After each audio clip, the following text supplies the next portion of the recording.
Utkal express ରହଣି ଦାବିରେ ସମାଜ କଲ୍ୟାଣ ପରିଷଦ ପକ୍ଷରୁ ସକାଳ 7 ଘଟିକାରୁ ଜଳେଶ୍ୱର ଷ୍ଟେସନ ପରିସରରେ ପ୍ରତୀକ ଧର୍ମଘଟ।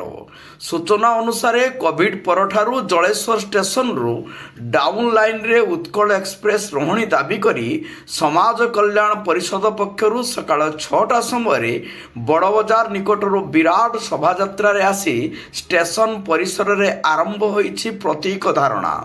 ପ୍ରକାଶ ଥାଉ କି କୋଭିଡ ସମୟରୁ ରେଳ ବିଭାଗ ପକ୍ଷରୁ ବହୁ ଏକ୍ସପ୍ରେସ୍ ଏବଂ ପାସେଞ୍ଜର ଟ୍ରେନ୍ ସବୁ ବାତିଲ କରାଯାଇଥିଲା।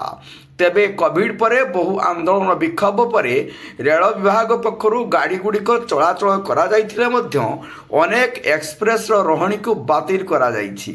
ତେବେ ଜଳେଶ୍ୱର ଷ୍ଟେସନ ସୀମାନ୍ତ ଷ୍ଟେସନ ହୋଇଥିବାରୁ ଏଠାରୁ କଟକ ବଡ଼ ମେଡ଼ିକାଲ, ଭୁବନେଶ୍ୱର, ପୁରୀ ଓ ଅନ୍ୟାନ୍ୟ ସ୍ଥାନକୁ ଯିବାକୁ ଉତ୍କଳ ଏକ୍ସପ୍ରେସ୍ରେ ବହୁ ଲୋକ ନିର୍ଭର କରିଥାନ୍ତି ଏବଂ କାମ ଶେଷ କରି ପୁଣି ଏକ୍ସପ୍ରେସ୍ରେ ଫେରିଥାନ୍ତି। କିନ୍ତୁ ସରକାର ଅଫ୍ଲାଇନ୍ରେ ପୁରୀ ପର୍ଯ୍ୟନ୍ତ ଯିବାକୁ ଉତ୍କଳ ଏକ୍ସପ୍ରେସ୍ ରହଣି ରହିଥିବା ବେଳେ ଫେରିବାକୁ ଡାଇଲ୍ ଲାଇନ୍ରେ କୌଣସି ଗାଡ଼ିର ରହଣି କରିନାହାନ୍ତି।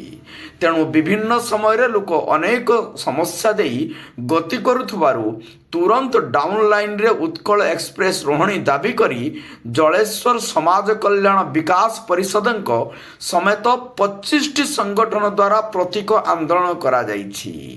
ଏହାପରେ ଯଦି ସରକାର ଦୃଷ୍ଟି ନ ଦିଅନ୍ତି ତେବେ ଆଗାମୀ 14 ଦିନ ପରେ ରେଳ ରୋକ କରିବାକୁ ବାଧ୍ୟ ହେବେ ବୋଲି କଡ଼ା ଚେତାବନୀ ଦେଇଛନ୍ତି। ଏନେଇ ଷ୍ଟେସନ ମ୍ୟାନେଜରଙ୍କୁ ଏକ ଦାବିପତ୍ର ପ୍ରଦାନ କରିଛନ୍ତି। ଏହି ଧାରଣାରେ ବହୁ ନେତା, ବୁଦ୍ଧିଜୀବୀ ଓ ସ୍ଥାନୀୟ ଜନସାଧାରଣ ପ୍ରମୁଖ ଉପସ୍ଥିତ ରହିଥିଲେ। ବସ୍ତାରୁ ଶିରିଷ ମହାନ୍ତିଙ୍କ ରିପୋର୍ଟ, ଜନତା ଏକ୍ସପ୍ରେସ୍।